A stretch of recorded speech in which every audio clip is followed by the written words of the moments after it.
Chapter 19. If you were brave enough to try it, the market lifts provided an easy shortcut down from the upper city to the lower city.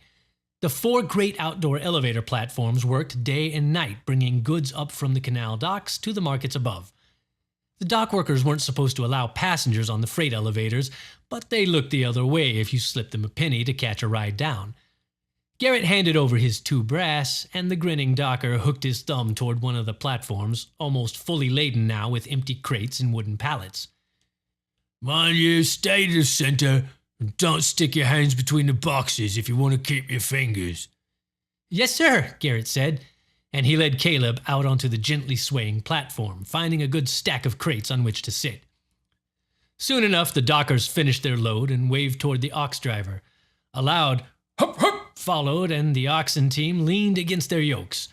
With a creak of pulleys and chains, the great counterweight began its long climb up the side of the escarpment, and Garrett began his 600-foot descent down to the lower city. 15 minutes later, Garrett and Caleb stepped out onto the canal docks. The workers paid them no heed as the men swarmed past to unload the empties and pile the lift with sacks of ham and crates of carrots. The purple-robed boy and his zombie drew a few stares from the boatmen, but most of the canal men were accustomed to the city's oddities and soon returned to their duties. Garrett left Caleb standing against the wall of the auction house and wriggled his way through the thick crowds that had gathered in the stockyards of the lower city. Common folk and refugees, beggars and traders, all gathered to see the army of the dead assembled there, ready to march. "It's horrible!" a woman gasped as Garrett squeezed past. "Well, I'm glad it's him going and not us," her husband said. Garrett continued, making his way toward the sound of Priestess Seraphine's voice as she addressed the throng. "Go forth and meet the invader and turn him back," Seraphine said, pausing as the people roared their approval. Garrett broke through the crowd, stumbling forward into the open space between the living civilians and the undead army that they dared approach no closer. The eyeless skulls of 1,000 unliving soldiers turned upon him at once. Their battered Shadirian armor creaked beneath their green surcoats that bore the twisted sigil of the Worm Mother. Garrett swallowed hard and took a step backward as nearby people laughed. The sound of hooves thudding in the dust pounded up beside him, and Garrett turned to see a massive zombified stallion girded in black barding. Astride it sat a man in black armor looking down at him. A polished silver skull mask concealed the man's face. Then a familiar laugh rang out, muffled at first and then clear, as Max Zara lifted his grim visor. "Running away to join the army, eh?" Zara laughed. Garrett grinned up at him. "Well, there's no more room among the enlisted ranks. I suppose you'll have to accept an officer's commission." Zara leaned low and offered Garrett his gauntleted hand. Garrett took it, and Zara swung the boy up behind him on the saddle.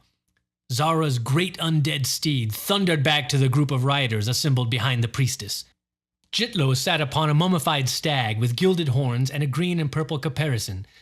Cynic beside him had chosen to ride a living pony with shaggy brown hair and simple tack.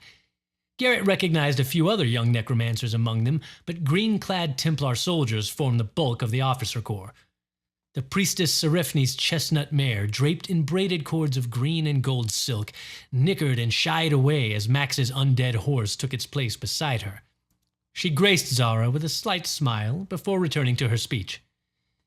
"These men you see before you," she said, indicating the undead soldiers with a wave of her hand, "came here to destroy us. They failed. I think it's time we send them home again." The crowd responded with cheers and laughter. "Our power is great, but the armies of the Eternal Mother cannot win this war," she said, and her words chilled the enthusiasm of the crowd. "Only you can defeat the Shadiri," she said, lifting her hands above the crowd. "Only you have the power. Together, we are stronger than anything they have or ever will have.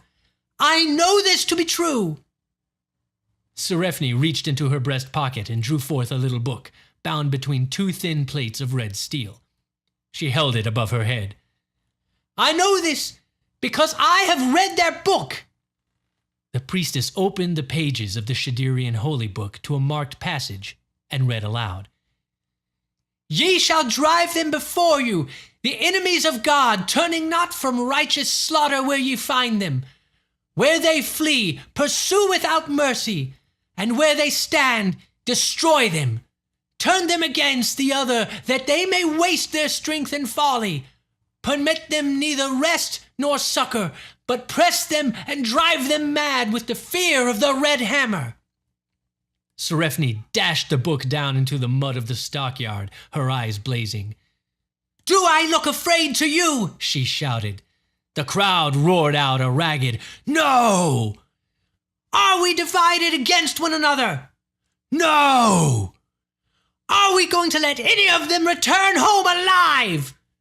Now Garrett and the other necromancers screamed with the crowd, a "No!" so loud that the boy's ears rang and his body trembled with rage. Serefni sank a little in her saddle, and her voice sounded hoarse as she spoke. Let us go then, she said, and bring hell to the damned! The people cheered wildly as Serefni's horse wheeled and galloped toward the gates of the yard, and the other riders followed. As one, the army of the dead lurched forward after them with a ground-shaking stomp of 1,000 dusty boots. "This is the part where we ride off into legend, Garrett," Zara said, looking back over his shoulder at the boy riding behind him. "Are you coming with us?" For a moment, Garrett considered saying yes, but he remembered his promise to Uncle and his duty to take care of Caleb and Lampwick. And then there was Marla, who would be left alone in the city. Garrett shook his head. "I just came down to say goodbye and to give you this," he said, pulling an envelope from his shoulder bag. He passed it to Zara. Zara took the slim parcel, noting Tinjin's handwriting on it. "Is everything all right?" he asked. Garrett lowered his voice. "Mrs. Veranu's in some sort of trouble," Garrett said. "Uncle's going to the vampire city to help her out." Max chuckled. "Widows and orphans," he said. "Now you know Uncle's only weakness." "What's wrong?" Cynic asked, trotting up on his mountain pony. "Nothing's wrong, you gloom-ridden savage," Zara laughed. "We're off to slay the dragon, and Uncle's gone to rescue the princess." Cynic shook his head. "You'd better head back now, Garrett, or this costumed dandy will have you walking all the way back from Lowgate." "Forgive me for relishing the last bit of civilized company I'm likely to have for a while," Zara said with a sigh. He reined his horse over to the side of the broad lane that led from the stockyards to the edge of the lower city, and Cynic's pony followed. The 3 necromancers waited and watched the undead army stamp past. "They're all skeletons, aren't they?" Garrett asked, watching the fleshless soldiers march by. "Yes," Zara said, "and I intend to learn how they accomplished that little trick before this trip is done." "So why did the priestesses want to bring necromancers if they can already make skeletons?" Garrett asked. "Because we work quickly," Cynic answered. "Efficiently," Zara said. "Whatever the priestesses do to raise their dead, it is a time-consuming process. We, on the other hand, are fast," Cynic said. "They expect to have a lot of the dead Shadiri laying around in need of resurrection," Zara said. "And who better to accomplish that task than us?" "Than we," Cynic corrected. "Don't teach me my own language, you barbarian," Zara said. "I'll butcher it goodly enough without your help." Garrett watched the undead soldiers passing by. "Are they going to be enough to defeat the Shadiri?" he asked. Cynic chuckled and Zara grinned. "Let's ride a little further, Garrett," Zara said. "I want you to see something." Zara nudged his horse down the broad lane beside the marching skeletal soldiers. They passed beyond the last of the pens and warehouses at the edge of the lower city and crested the hill overlooking Lowgate. Garrett gasped. Beyond the city's outer wall, the muddy, treeless wastes stretched beneath lead-gray skies all the way to the foggy sea beyond. There, spread like a rusty stain from the city gate all the way to the bend in the river, massed an army of the dead, many thousands strong.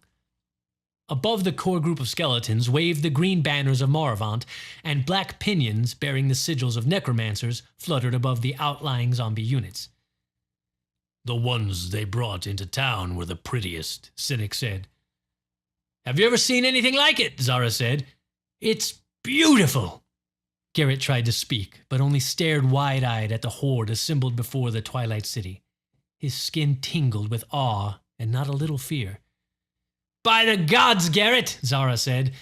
The leather of his gauntlets creaked as he squeezed the reins in his fists. By the gods! Garrett looked at Cynic. The tattooed necromancer was watching Zara, his eyes narrowed. He noticed Garrett's gaze and smiled. He sidled his pony up beside Zara's mount and extended his hand. Come, Garrett, Cynic said. I'll give you a ride back. I think Max wants to be alone with his army for a while. Max Zara seemed to start from his reverie and chuckled hoarsely. Well then, he said, if I can't convince you to run away from home with us, we'd best say goodbye for now. You guys be careful, all right, Garrett said, climbing onto the saddle behind Cynic. Ha! Zara laughed. You're even starting to sound like Uncle. I promise to take my duties as your primary corruptor much more seriously upon my return. I'll keep him out of too much mischief, Cynic said. His pony turned and cantered back toward the stockyards as the last of the undead soldiers trudged by. Farewell, Garrett, Zara said, waving a black gauntlet. I'll bring you back an Inquisitor's gavel for a souvenir. He snapped down his skull-faced visor and spurred his mount down the hill toward the waiting army. His laughter echoed through his helmet as he rode away. Cynic laughed and Garrett grinned as they rode. Cynic's pony moved with all the natural grace that Zara's undead mount lacked. Did your horse have a name? Garrett asked. Her name is Ruda, Cynic said. It means waiting. Why did you name her that? Because she does not rush into danger, Cynic said. Do you think everyone will be all right? Garrett asked. In the war? Cynic laughed. It's war, Garrett.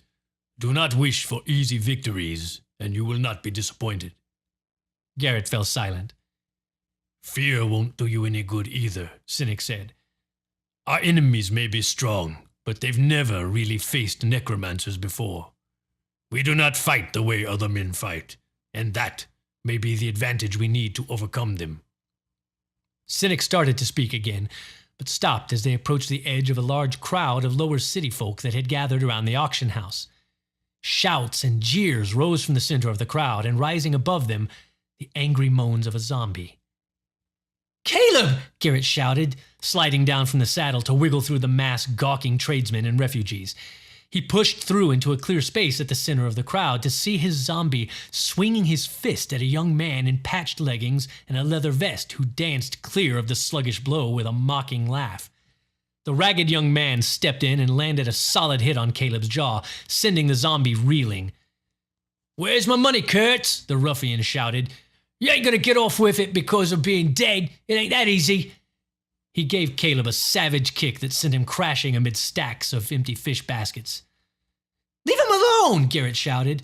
The young man turned to face Garrett with a wicked sneer. "One of you lot, then? I suppose you're the one that did Kurtz the Deadly? I'll ask you then. Where's my money?" "He didn't have any money," Garrett said.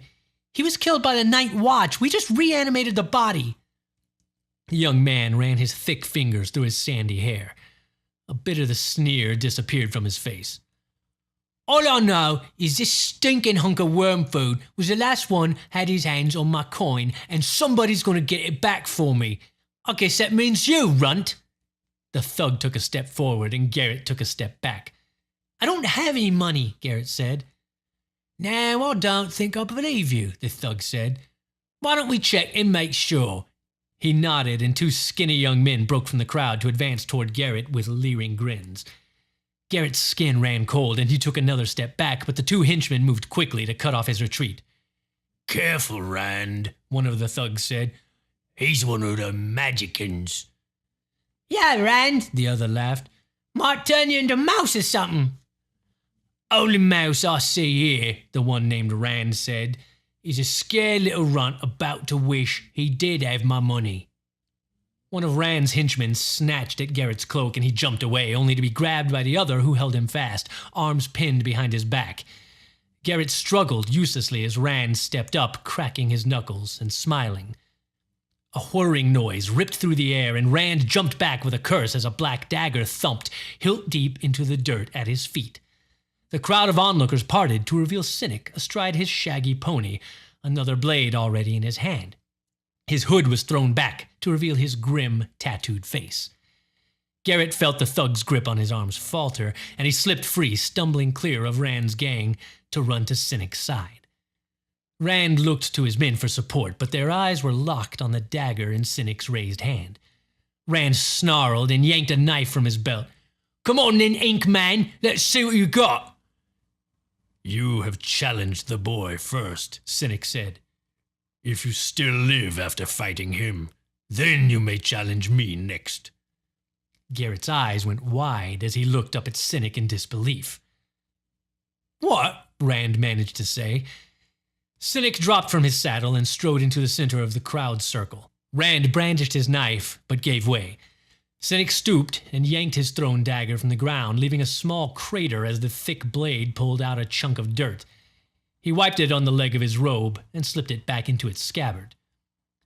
"A challenge has been made," Cynic announced loud enough to be heard at the edge of the crowd. "This man here has challenged a necromancer, and the challenge must be answered." "What are you on about?" Rand shouted. Cynic turned to face him with an iron-hard gaze. "Prepare yourself, challenger," Cynic said, his voice low and cold. "Make peace with your gods and find your strength."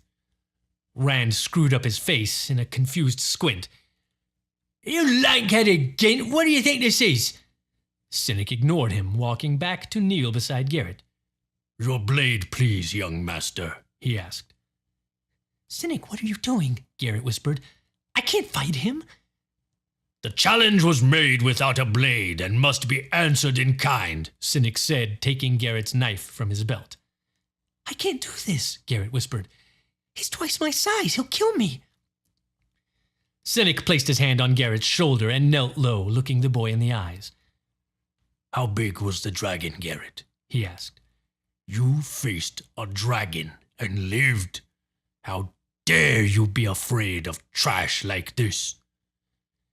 Garrett's skin flushed with an unnatural heat, and his cheeks burned with the shame and the memory of fire. He swallowed, his throat dry with the dust of the stockyard.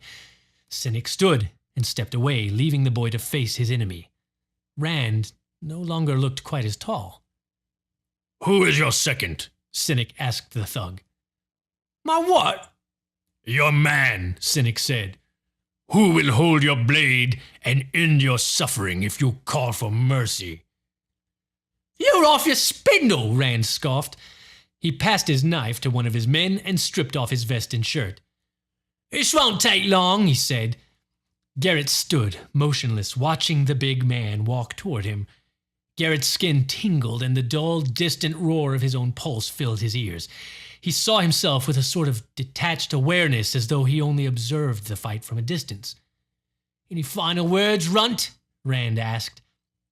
Garrett suddenly burst into a fit of laughter, a nervous titter that quickly grew into an uncontrollable torrent of deranged giggles. "That funny to you?" Rand said. Garrett wiped his eyes with the heels of his palms. "It's just," he said, getting control of himself again, "just that I wished I had said that. You talk about final words, but you don't know how important that really is. You don't get another chance, you know."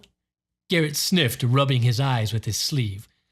"Once you're dead," Garrett said, "even if I bring you back, you can't ever talk again. You can never say anything to anyone again. Can you, Caleb?" Caleb the zombie stood beside Cynic and answered only with a low moan. "So, I guess I really should be asking you." Garrett's voice grew suddenly cold. "Do you have any final words?" Rand stared down at the boy necromancer. The thug's smile twitched uncertainly. His eyes went to Caleb and Cynic and back to Garrett again. Garrett's teeth shone from the shadow of his hood, lips stretched thin over a crazed grin. Garrett's gloved fingers flexed into claws at his side. Rand's eyes narrowed, and he shifted his weight from one foot to the other. Garrett watched, motionless, for Rand to make his move. Rand's shoulders slumped as he exhaled in an unsteady laugh. He stepped back a pace. "I like this kid," Rand said. "He's got marbles." Rand jabbed a finger at Caleb. "Old Kurt's got what he deserved, and that squares me with him. As far as you, boy," he said, "don't come back to Lowtown." Rand collected his things from his henchmen and disappeared into the scattering crowd. Cynic and Caleb walked over to Garrett, who stood, trying his best to breathe normally. Well done, Cynic said, clapping the boy on the back. Is Caleb all right? Garrett asked, looking up at the two of them. The dead do not bruise easily, Cynic answered. He will be fine.